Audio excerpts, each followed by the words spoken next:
السلام عليكم. الفيديو ده هنبدأ نكمل الجزء بتاع ال MQTT وإزاي إحنا لما نضغط على السويتش ده يبدأ إن هو يبعت للبروكر بتاعنا القيمة بتاعة السويتش سواء كان true أو false. كمان إن السويتش الستيت بتاعته تتغير. خلينا كده نروح على الليفنج جروب. أنا هنا في الليفنج جروب عايز لما أضغط على السويتش إن أنا آخد الفاليو بتاعته. طيب لو دخلنا على الديفايسز كارد دي هنلاقي إن أنا عندي في السويتش تحت الفانكشن اللي بتتم لما أنا أضغط على السويتش. كمان بيتبعت لي فيها القيمة بتاعة السويتش، القيمة اللي اتغيرت. يعني هو كده في الحالة دي هو true. لو أنا ضغطت عليه فالفاليو هنا هتكون بفولس، ودي القيمة الجديدة للسويتش. عايز أطلع الفانكشن دي كلها بره، أنا هاجي هنا وأقول له أنت هنا فانكشن، وأنا عارف إن الفانكشن دي بتاخد قيمة هنسميها unchanged. القيمة ديت اللي هي بولي.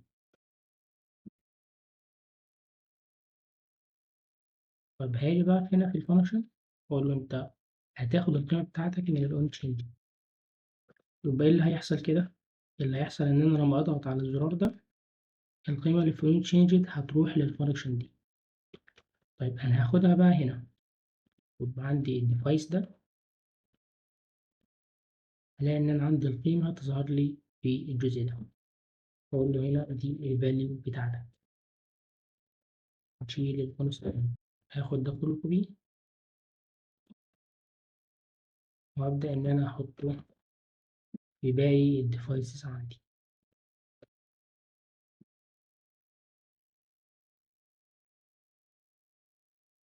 خلينا كده نطبع أي واحدة منهم كده ونشوف إيه اللي بيحصل. أنا متوقع إن البرنت دي ترجع لي فولس، فأنا هضغط على السويتش ده ألاقي فعلا إن هي رجعت لي فولس، ودي القيمة الجديدة. طيب علشان إن السويتش ده الحالة بتاعته تتغير، فأنا المفروض آخد القيمة الجديدة اللي طلعت لي اللي هي الفولس دي وأحطها في الفاليو بتاعة السويتش. لو دخلنا على الديفايس كارت دي هنلاقي إن أنا عندي الفاليو إحنا كنا حاطينها ديفولت بترو، فأنا دلوقتي بقى مش عايز إن هي تكون ترو، ده أنا عايز إن أنا أحطها بإيدي. طب هنيجي هنا برضو الفاينل، أنا عارف إن هي بولينج، دي ديفايس ستيت، يبقى ديفايس ستيت دي هو هياخدها من بره.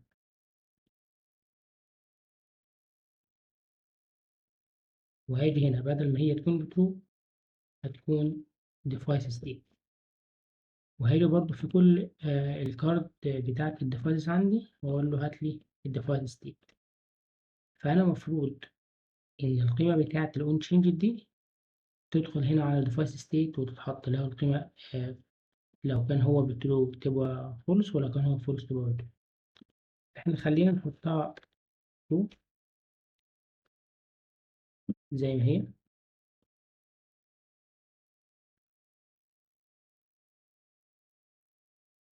وعلشان بعد كده هنبدأ إن احنا نغيرها.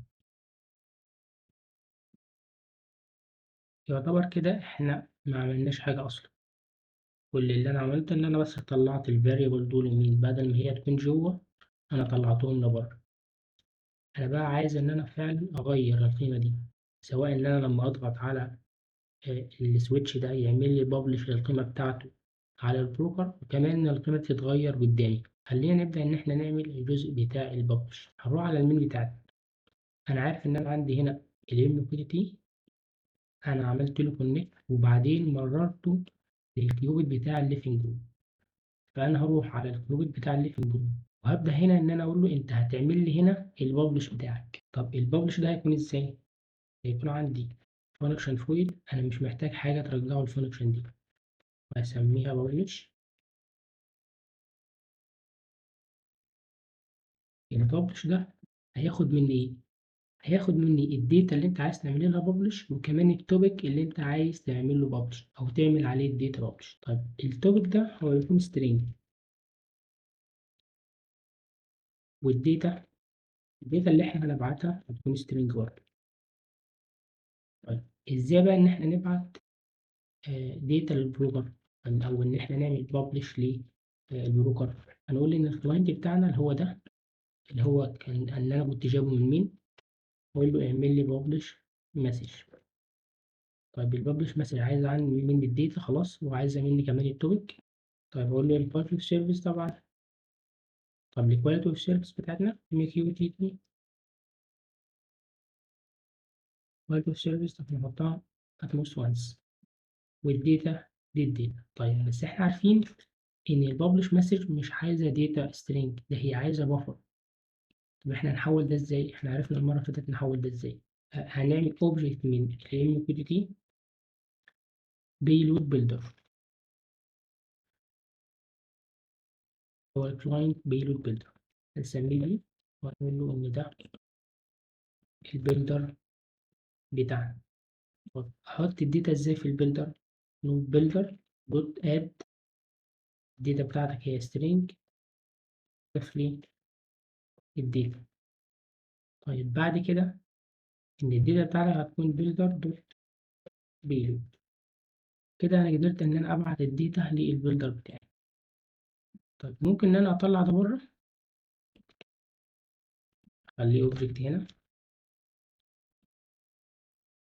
كده. كمان ان انا هحتاج ازود حاجه هنا، ان انا بعد لما اعمل بيلد للداتا بتاعتي وابعتها، هحتاج ان انا اكلير الداتا من البيلدر بتاعي، علشان المره التانية مش يضيف لي الداتا على الداتا القديمة. واحنا تعرضنا للمشكلة دي قبل كده وعرفنا ليه احنا بنستخدم كلير. كده انا قدرت ان انا ابعت للبروكر. تعالى بقى نجرب ده وعلى الروم بتاعتنا في اي كاردز عندنا، مثلا الكارد دي لو انت هتعمل لي الليفنج روم كوبت، عايز ان انا اخد الببلش، بس انا هنا مش شايف الببلش بتاعتي، هو الببلش دي مش موجود، هو مش شايفها. ازاي ان انا اكسس اي فانكشن عندي؟ هاجي في الكود بتاعي اقول له تحت كده static اسم الكود اللي هو الليفنج روم كود، والفانكشن get. الجيت دي بتاخد build context، وده الكونتكست اللي انا فيه دلوقتي، انها هترترن حاجه، هترترن بلوك بروفايدر، مش عاوز ده دوت اوف الكونتكست بتاعنا. من خلال الفانكشن جيت دي انا هقدر ان انا اوصل للفانكشن بابلش. هاجي على الانشينجد اللي هو بتاع اللايت ده، واقول له انت عندك الليفنج روم كود دوت جيت دوت بابلش. طيب عايز التوبيك وعايز الداتا. الداتا بتاعتي هتكون هي الفاليو، بس الفاليو هنا جايلي ببوليان، انا عايز احولها لسترينج، اقول له دوت تو سترينج. طب التوبيك بقى اجيبه منين؟ هنروح على الكور اليوتل عند الاسيتس كده، هنعمل فايل تاني اسمه توبكس.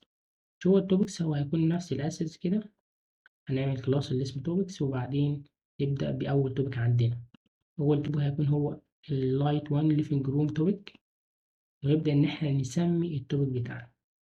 التوبيك بيكون بشكل زي تري كده، فأنا عندي اللايت 1 اللي موجود في الليفنج روم اللي موجودة في الهوم، يبقى هوم سلاش ليفنج روم سلاش لايت 1. ده كده التوبيك بتاعنا. قول له هنا أنت عندك التوبيك ده هيكون توبكس دوت لايت 1 ليفنج روم. فأنا المفروض لما أضغط على الزرار ده ويعمل لي ببلش للرسالة دي على البروكر. طب أنا عايز أشوفها، عايز أشوف البروكر ده. طب هنستخدم الكلاينت بتاع الويب سوكت اللي هو هايفن ميكيو ويب سوكت كلاينت. وهاعمل connect وهاعمل subscribe على نفس الtopic اللي أنا بابعت عليه، اللي هو ده، آخده وأعمل هنا subscribe عليه، وصلت لي القيمة اللي هي بتقول.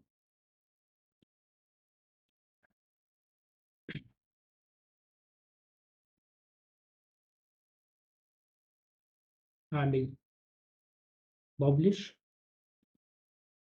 وصل لي هي false. تمام، نقفل ده.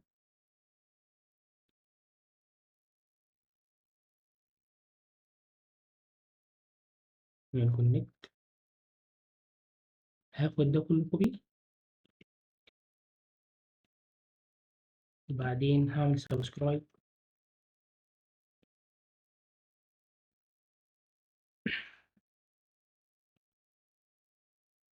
هتوصل لي هنا اللي أنا المفروض توصل لي اللي هي false. أضغط هنا كمان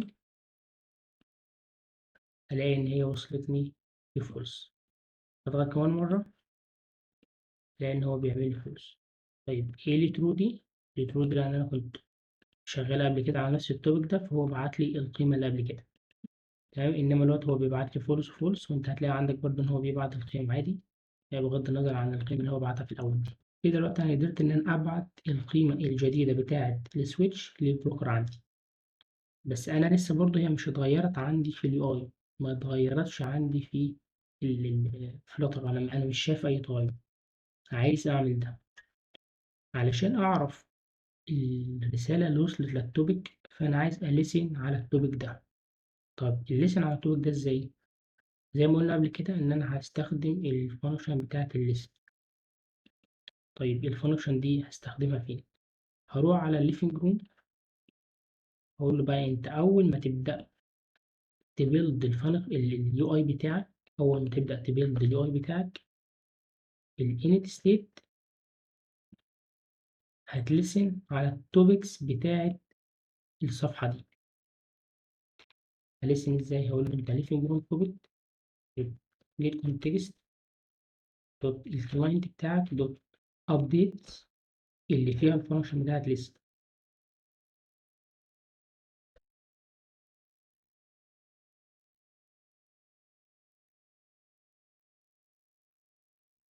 كده اي حاجة هتتبعت على التوبك انا هقدر ان انا اوصل لها من الايفنت ده. الايفنت ده زي ما قلنا قبل كده وشرحنا ازاي نتعامل معاه. احنا ايه، خلينا نكتب الكود بتاعه بسرعة. في البداية انا عايز فاينل MQTT publish message. دي المسج اللي جايالي. طب المسج دي هتكون ايه؟ عارفين اللي هي الايفنت، اول واحد في الايفنت لان ده ليست، وكمان البيلود بتاعك. طيب عايز اعمل له كاستنج، اقول له هتعمل as MQTT publish message. كده انا قدرت ان انا اوصل للمسج، بس المسج ديت هي برضو جايه لي بفر، فانا عايز احولها لسترينج. نحولها لسترينج ازاي؟ اقول له ان الداتا هتساوي MQTT publish payload دوت بايتس تو string as string. ان انا هحولها من بايت لسترينج، وكمان ان انا هرجعها سترينج، مش هكتفي ان هو يحولها لي سترينج بالاصلي كود. طيب ده هتعمل لي للمسج دوت بيلود دوت مسج اللي جوه. كده دي الداتا بتاعتي. لو عايز ان انا اعمل برنت للداتا دي واشوفها،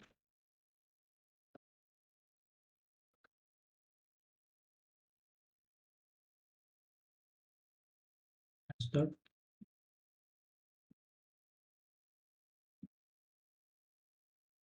عايز بقى ان انا اشوف هو هنا بتوصل لايه، فانا لو عملت ببلش لان هو هنا بيطبع لي فولس، بس الفولس دي مش بتاعت البرنت دي، الفولس دي بتاعت البرنت اللي موجوده هنا.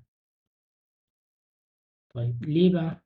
لان انا اصلا ما عملتش سبسكرايب على التوبيك، انا ما فيش اي توبيك عامل سبسكرايب عليه.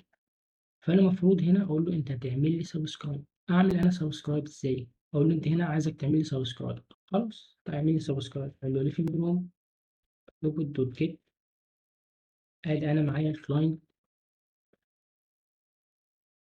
الكلاينت بتاعي، اقول له دوت سبسكرايب.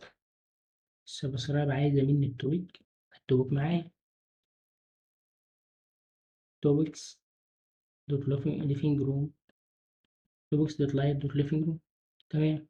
والكواليتي اوف سيرفيس عادي ام كيو بوست وانس.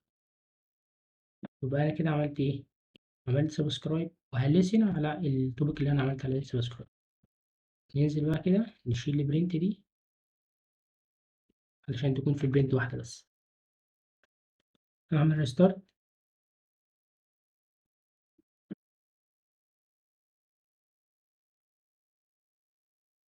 ايه بقى المشكله دي؟ المشكله اللي ظهرت ان هو عمل لود او بيلد لليو اي بتاعنا، وبعدين عمل سبسكرايب من قبل لما الكلاينت اصلا يحصل له كونكتد، من قبل لما الكلاينت يكونكت على البروكر بتاعنا.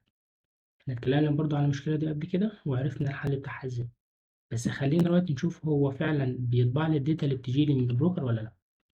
هعمل ببلش، انزل تحت، طبع لي ترو فولس. ترو ديت ده كنت انا بجرب قبل كده. ترو اللي هو قيمة كانت بتوصل لي على التوبيك قبل كده، مش مهم يعني. دي القيمة بتاعتي اللي هي الفولس. أعمل كمان واحدة، لأن أنا عندي هنا في البروكر بتوصل لي فولس، كمان 3 فولس. تمام، أنا كده قدرت إن أنا أجيب الداتا من البروكر بتاعي. بس أنا برضو عايز أحل المشكلة بتاعت إن هو اليو أي بيلد قبل ما الكلاينت بتاعي يشتغل أصلا. طب هعمل ده إزاي؟ ممكن إن أنا أحل دي بإن أنا آخد ده كله كده وأقول له أنت ما تعملش سبسكرايب إلا لما تتأكد إن هو كونكتد. أتأكد إزاي؟ أنا عارف إن الكونكتد دي فيوتشر فانكشن. أقول له دوت زين، الفاليو اللي جاية لك هي الستيت بتاعة الكلاينت، هتشيك عليها فاليو الستيت. لو كانت بتساوي MQTT connection state dot connected. لو كانت هي connected اعمل لي السبسكرايب بتاعك.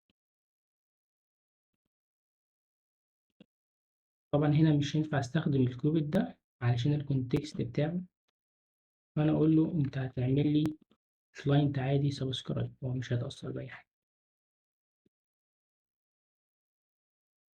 ولا كونكتد. بس برضو مازال عندي مشكلة، إن أنا ممكن أول ما الصفحة دي تظهر لي أضغط ببلش قبل أصلا ما الكلاينت كونكت. فأنا عايز أتأكد إن الكلاينت كونكتد الأول، بعدين قابلت اليو أي بتاعي. هعمل ده إزاي؟ أقول له أنت هنا ممكن تعمل جلوبال فاريبل تايب بتاع بولين، تعمل كلاينت ستيت وتديله قيمة فولس، وكأن الكلاينت هو كده لسه فولس، لسه الستيت بتاعته فولس. ولو كان فعلا كونكتد هتخلي لي الفاريبل ده بترو.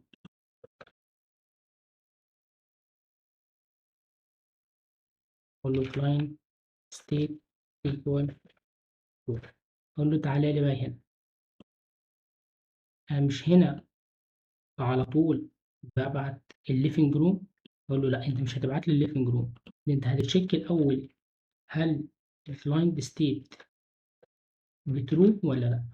لو بترو يعني معنى كده ان الكلاينت كونكتد بالبروكر، هتبعت لي الليفنج روم. لو كان فولس ممكن تبعت لي اي حاجه تانية. ممكن نعمل سكافولد، البادي بتاعه يكون سنتر، السنتر الشايلد بتاعه يكون circular progress indicator، حاجة كده تلف كأن لسه الكلاينت ما توصلش بالإنترنت. سيف. أنا هعمل ريستارت وكأني ببدأ من الأول خالص. لسه الكلاينت متوصلش، الكلاينت لسه متوصلش. ادي كده ايه، الكلاينت اتوصل بيه البروكر. لو عملت كمان ببلش هلاقي ان الرسالة وصلتني فولس من البروكر. الخطوة اللي انا عايز اعملها ان انا عايز اغير بقى القيمة بتاعة السويتش ده. اروح للليفنج روم، اقول له دلوقتي انت الداتا اللي جاية لك دي فين؟ جاية لي هنا. انا ممكن اخد ده كله كده، اشيل ده واخد ده كله كده،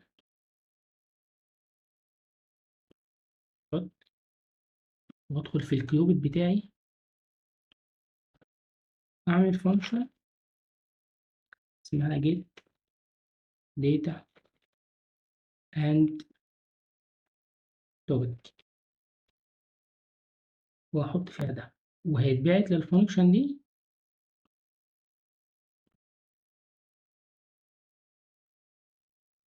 living room topic dot، هيتبعت لها الايفنت ده. طب الايفنت ده التايب بتاعه ايه؟ اللي هو لسه من immediately received message،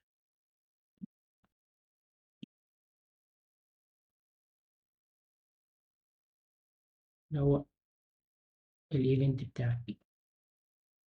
طيب انا ليه عملت كده؟ عشان انا اوصل للداتا بتاعتي واعمل حاجة كمان عليها. هاجي هنا واعمل الفانكشن التانية، والفانكشن دي هتاخد الداتا وتحطها في السويتش بتاعك راوت داتا.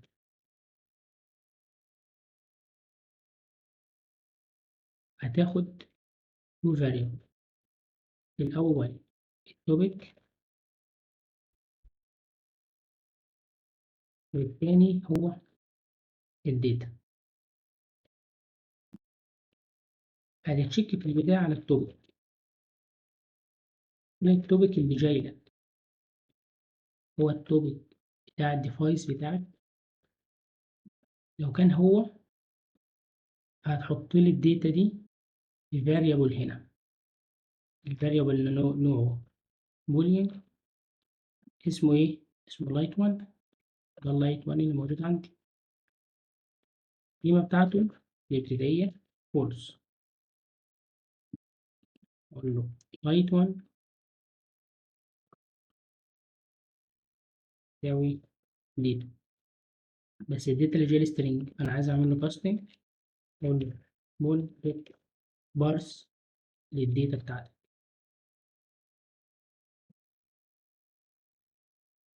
يبقى الفانكشن دي هي بتعمل لي راوت، بتشوف لي التوبيك اللي جاي ايه تبعته لللايت لو كان هو التوبيك بتاع اللايت، او الفان لو كان التوبيك بتاع الفان، او التمبريتشر لو كان التوبيك بتاع التمبريتشر.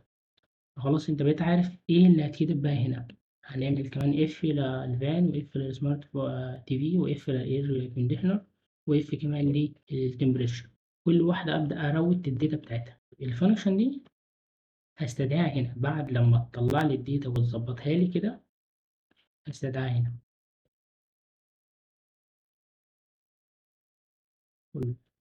توبيك داتا. طب التوبيك ده فين؟ أنا عارف إن التوبيك هو الإيفنت أوف زيرو دوت توب. أنا عارف إن ده التوبيك اللي جاي لي. خلاص أنا كده عرفت إن أنا آخد الداتا من البروكر وأظبطها، بعدين أبعتها كأنها توبيك وداتا على الراوت المناسب ليها أو على الديفايس المناسب ليها. اللي أنا عايز أعمله في اليو أي بقى إن أنا أروح آخد القيمة بتاعة اللايت ده. بروح هنا في اليو أي على أول ديفايس عندي اللي هو ده، أقول له أنت عندك بقى الفاليو بتاعتك اللي هو الديفايس ستيت ده مش هتكون بترو، انت هتكون living room cubic dot get context dot light 1. اعمل سيف. هي كده بقى فولس فعلا، القيمة اللي جاية لي فولس. طيب هعمل كمان publish. هو راحت بترو وجات لي هنا بترو، يعني هي راحت على البروكر بترو وجات لي هنا بترو، بس ما اتغيرتش ليه؟ ما اتغيرتش لأن أنا لسه ما حطيتش الكيوبيت أصلا في اليو اي بتاعي، فأنا عايز أحط الكيوبيت في اليو اي. طيب أحط الكيوبيت إزاي؟ أنا عندي ده السكافولد، وبعدين عندي هنا الكونتينر اللي فيه الباك جراوند ايمج. طيب الشايلد بتاع الكونتينر ده هو الكولوم بقى اللي فيه كل حاجة بتاعتي، فأنا هراب الكولوم ده، أعمل له راب ببلوك بيلدر. البلوك بيلدر عايز حاجة اسمها بيلدر. طيب البيلدر ده بريتيرن، ده الريتيرن بتاع الكود، فأنا هشيل الشايلد وهشيل القوس ده برضو من هنا هاخده، يبقى هو هيريتيرن كولوم. تمام، أحطه تحت الكود، أحط سيمبولا للكود.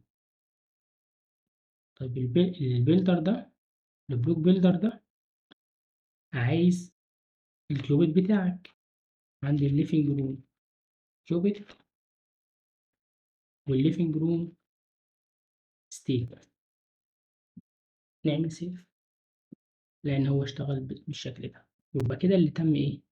اللي تم إن أنا لما بضغط ببلش الداتا بتروح للبروكر، في نفس الوقت أنا عامل سبسكرايب على نفس التوبيك ده اللي أنا ببعت عليه، وبلسن على البروكر. هتوصل لي داتا، الداتا ديت أنا معرفش الشكل بتاعها عامل إزاي، فأنا عملت فانكشن علشان تظبط لي شكل الداتا. فأنا جوه الكيوبيت عملت الفانكشن اسمها جيت داتا، بتطلع لي منه الداتا وبتطلع لي منها التوبيك. باخد الاتنين دول وببدأ إن أنا أعمل راوت ليهم حسب التوبيك بتاعي. فلو كان التوبيك هو اللايت والليفنج روم، فأنا أحط فيه الداتا بتاعتي اللي هو أول جهاز عندي ده. طب المفروض أعمل إيه بقى؟ الخطوة المهمة إن أنا أعمل إيميت للستيت دي. مش هو هنا حصل عندي تشينج للستيت؟ مش مفروض إن الشكل ده يتغير؟ يعني حصل تشينج للستيت، عندي اليو اي يتغير، فالمفروض الكيوبيت يعرف التغير ده. هروح بقى على الستيت الليفنج روم ستيت فايل ده، وهعمل كلاس تاني، اسمي الكلاس ده get data state. وهاجي هنا أول ما تعمل راوت لأي قيمة عندك، أول ما تعمل راوت لأي داتا عندك في توبك معين، تعمل ايميت للجيت داتا ستيت ده. نعمل سيف، نيجي هنا نعمل ريستارت.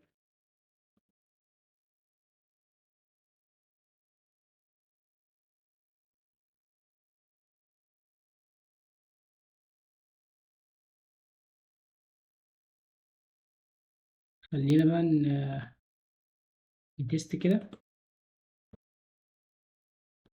هو هنا عمل ببلش وبعدين غير الستيت بتاعته، برضه عمل ببلش وغير الستيت بتاعته. هنلاقي إن هي وصلتني ترو فولس ترو فولس. وعايزين بقى نبدأ نعمل باقي الديفايسز. هنعمل إيه؟ هنروح على التوبكس الأول ونعمل 3 توبكس لكل ديفايس.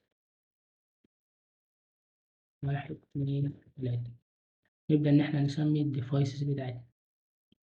فأول واحد ده هيكون فان، تاني واحد هيكون البي في، تالت واحد هيكون الاير كونديشنر.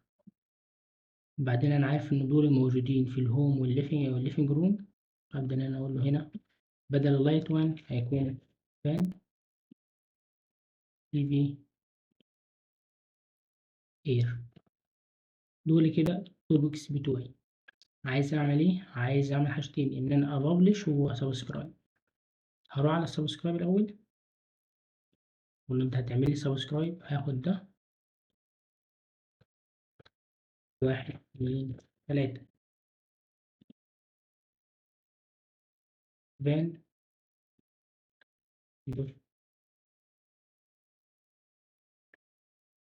تي في living room topic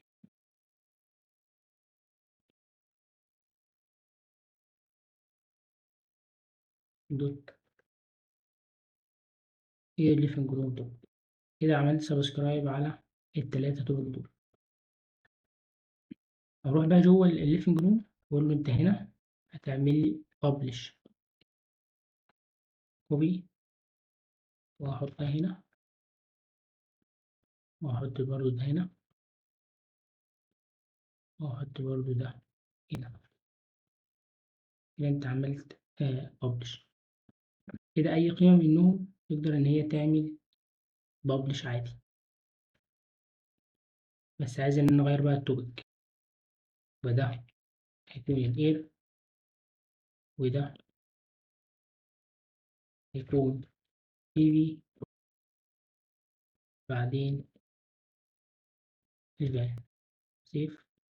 هعمل publish على الفان والإير كونديشنر والتي في لأن هو وصلني إيه الفورس بتاعها. بس مش بيتغير ليه؟ لأن أنا محتاج أروح في الراوت وأقول له بقى إيه أنت تتشكل على الراوت اللي جاي لك. أقول له هنا else if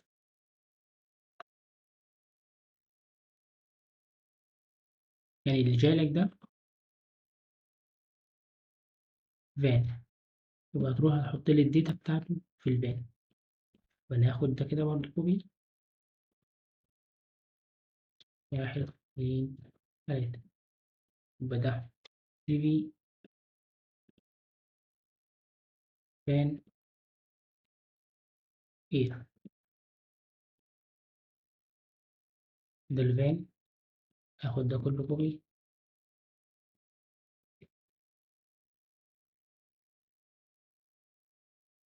لو كان TV تحط لي الداتا TV، ولو كان اللي جاي لك من الاير كونديشنر حط لي الاير كونديشنر. نعمل سيف. وبعدين هروح بقى في الليفنج روم نغير القيم الديفولت دي للقيمة بتاعتي. هاخد نفس ده كده كوبي لحد هنا واقول له بدل ما هي بترو تبقى ده اللي هو الفان وده اللي هو تيجي وكمان ده دوت اير كونديشن. اعمل ريستارت. اعمل هنا ببلش لان هو عمل ببلش فعلا. هغير ده واغير ده واغير ده الاقي ان القيم وصلت لهنا. أقدر إن أنا أغير ده عادي وأغير ده وأغير ده برضه وأغير ده لأن هو كله إيه سن فولس. كده إحنا عملنا الديفايسز بتاعتي. عايز بقى إن أنا أعمل الجزء بتاع التمبريتشر بنفس الطريقة بالظبط. إن أنا هروح أعمل توبيك للتمبريتشر. أخد ده كله كده كوبي ولا هيكون ده تمبريتشر توبيك.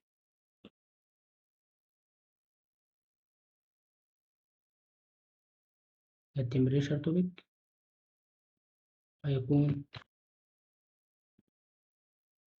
تمبريتشر. روح في المين واعمل لي برضه سبسكرايب في التوب بتاع temperature. وبعدين في الكيوبيت هنا أعمل variable للتمبريتشر القيمة بتاعته نخليها string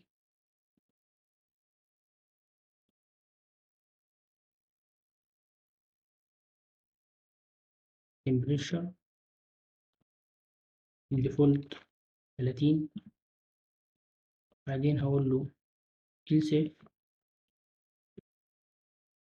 لو كان اللي جاي لك توبك على التمبريتشر خليلي ده في temperature حط لي الداتا. بس هنا مش محتاج أعمل لها بارس، هي كده كده أصلا string. طب إيه اللي أنا عايز أعمله بعد كده؟ هتدخل في الليفنج روم وعلى الجادج بتاع التمبريتشر، ده الجادج بتاع التمبريتشر، أنا عايز الفاليو بتاعته. هتعمل لي هنا فاينل string temperature value، نحطها في الكونستراكتور، وهنيجي هنا نضيفها. كل دي أنا هاخدها من الليفينج روم سوبت دوت كونتكست دوت temperature.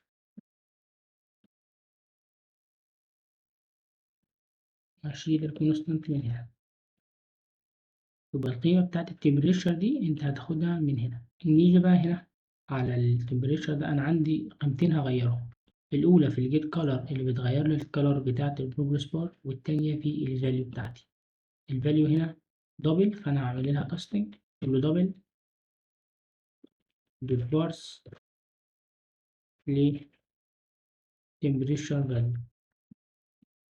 وانا عندي هنا الجيت كولر برضو بتاخد دبل، فانا هاخد ده كله كده كوبي،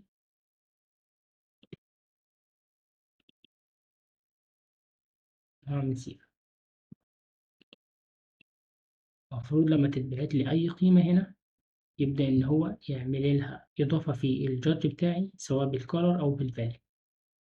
طيب خلينا نجرب الجزء ده كده. هروح على التوبيك وهاخد التوبيك ده، وهعمل أنا إيه، ببلش من الكلاينت بتاع الويب سوكت، كأن ده إيه السنسور بتاع التمبريتشر. هعمل هنا ببلش على التوبيك ده، ببلش بقيمة 60، هي هنا القيمة 40، بس إحنا هنبدأ نعملها إيه 60. هعمل ببلش، هاجي هنا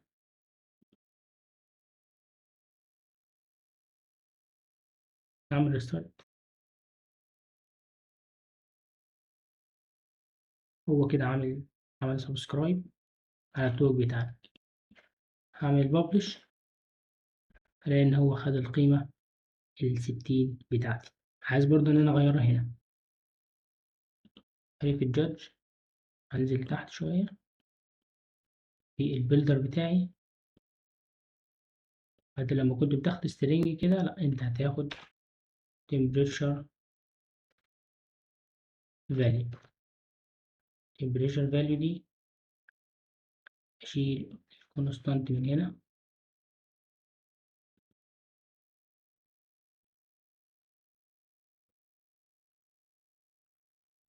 أعمل سيف، بقت 60.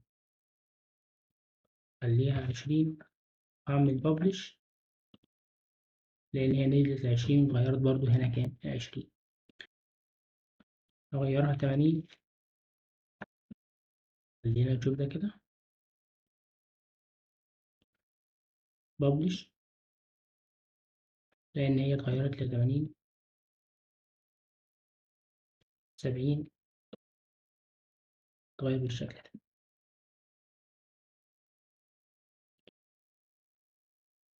ده كده هيكون نفس التوبيك برضو،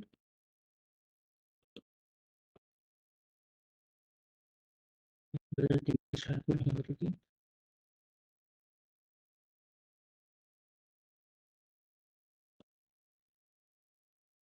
نضيف هنا،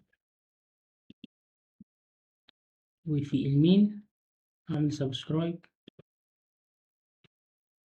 على التوبيك بتاع الهوميديتي، وفي الكويت بتاعنا يقول أنت عندك variable كمان، هيكون الهوميديتي، وده تروت لي الداتا بتاعتك. else if إن هو جاي لك على humidity، هتبدأ إنك تضيف الداتا ل humidity. بعد كده عايز إن أنا أروح للجادج اللي أنا برسمه، وأبعت له كمان الهيوميديتي فاليو بتاعته.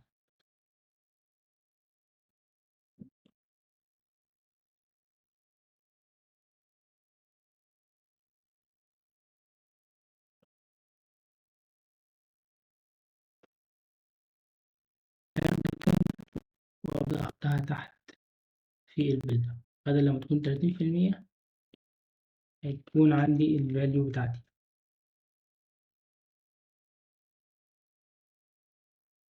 وهشيل الكونست من هنا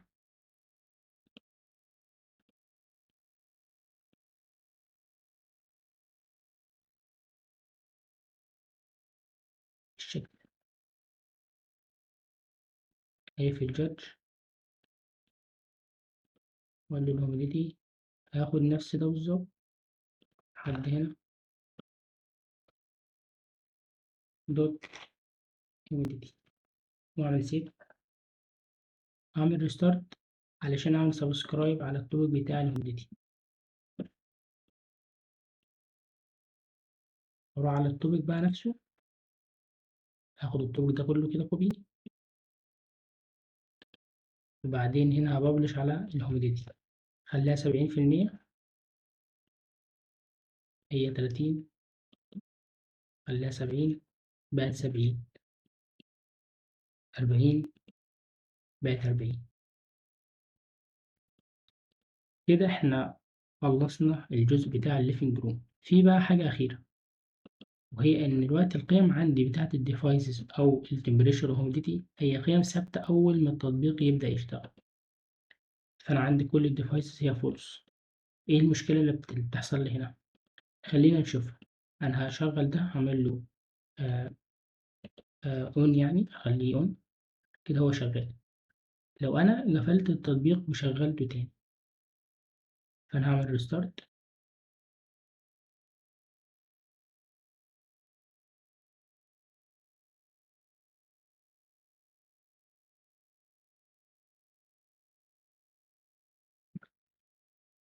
هلاقي إن القيمة اللي هنا هي أوف أو فولس. أروح على الببلش، ادي الببلش بتاعتنا اهي، واخلي الريتيند فلاج، اجي على الريتيند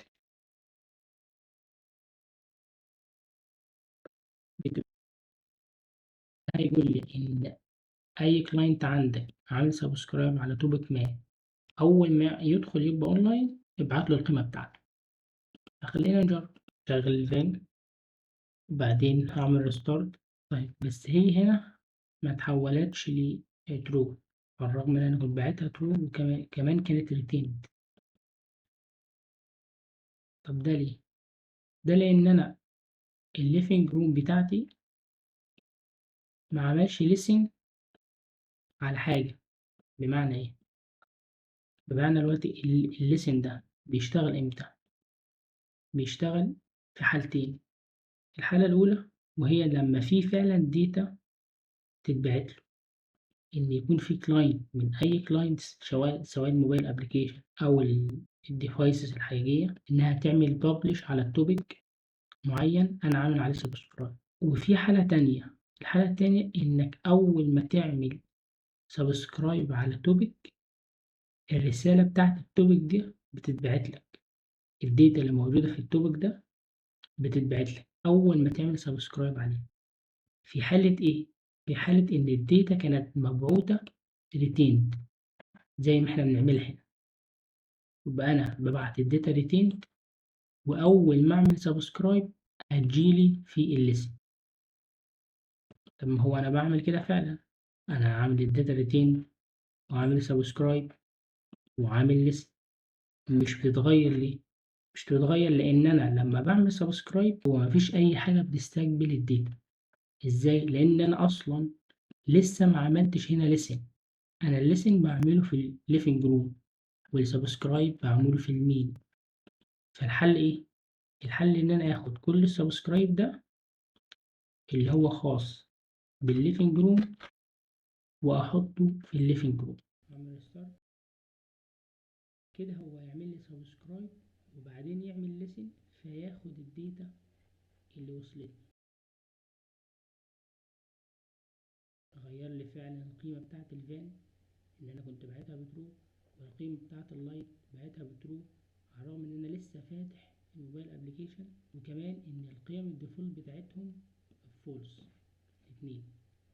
كده نكون خلصنا الجزء ده. في الفيديو القادم بقى هنتكلم عن الhome page ونعمل الجزء عدد الديفايس اللي هو بيظهر برّه ده، وكمان نعمل الchart اللي بترسم لنا درجات الحرارة.